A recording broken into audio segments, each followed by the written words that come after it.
right, what's going on, ladies and gentlemen, boys and girls, Carolina Panther fans? We watch our team get beat 24-10, the final score, so let's kick things off. Now, it's the first game of 2023 season, and you're not going to win when your team turns the ball over 3 times. It's just not going to happen.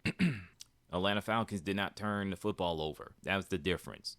Yes, Bryce Young is a rookie, and he's going to make some mistakes. I get that. I felt that when he made those 2 interceptions, he should have seen Jesse Bates III, but didn't happen. And Miles Sanders turned the ball over. Fumbled it, excuse me. Well, it was more of the ball got punched out by Jesse Bates III. He was all over the field. Speaking of him, the Falcons defense, they improved. Even though it was one game, they improved. They held the Carolina Panthers to 10 points. So, yes, these teams are going to meet again in mid-December, and we'll see what happens there. But for some reason, I don't know what it is with the Carolina Panthers. They always find a way to lose to the Atlanta Falcons. They always have trouble against them, just like with the Pittsburgh Steelers and the Miami Dolphins. I talked about that last year. So I had a feeling they were going to lose this game. And the thing that really stood out to me when they went for it on 4th down, and I think, in the first quarter in the red zone, and they didn't convert, that's when I knew that they were in trouble. But you have a head coach like Frank Wright is going to take a risk. Ron Rivera, he's Riverboat Ron for a reason. He's conservative. He'll take the points, but I'd rather take the points versus get nothing at all, So, and I'm just surprised that C.J. Anderson and Ian Thomas is still on the squad. I'm like, those two should be off the team by now. We all know that he'll give up a play here and there. And we know Ian Thomas, I'll be honest with you, he hasn't done anything since he's been drafted by the Carolina Panthers. I don't know why he's still up there. So, whatever.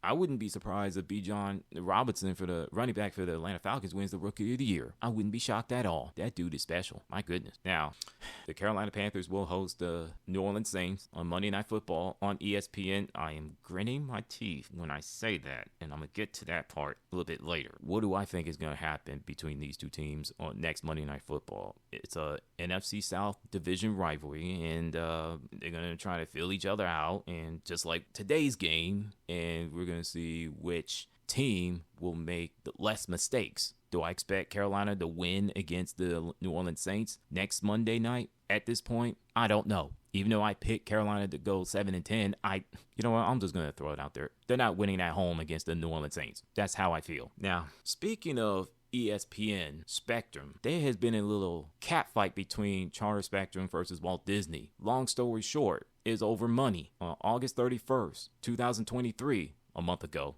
went from everybody's happy, hyped for the college football season within 17 seconds into the Florida Gators versus Utah Utes. Walt Disney be like, hey, we're going to pull the football away and you're going to be flying in the air and land on your back, kind of like with Lucy and Charlie Brown's situation. That's exactly what happened, and it's been off ever since. It's not just ESPN channels, it's Freeform, aka ABC Family, local ABC, National Geographic, FX, FXX. All the channels had something to do with Walt Disney, ESPN, and the rest. So the only way I can watch it is NFL Network, Encore or ESPN Radio. I can't stand both groups. I can't stand it. I'm going to hit y'all salute. I'm out. What's your thoughts on today's game and next week's game? Check y'all later. And last but not least, before I leave, to the video game community, let alone Call of Duty community specifically, who want to get on other players for their play styles. Oh, you're a camper. Oh, you're this. Oh, you're that. Here's a little something for y'all.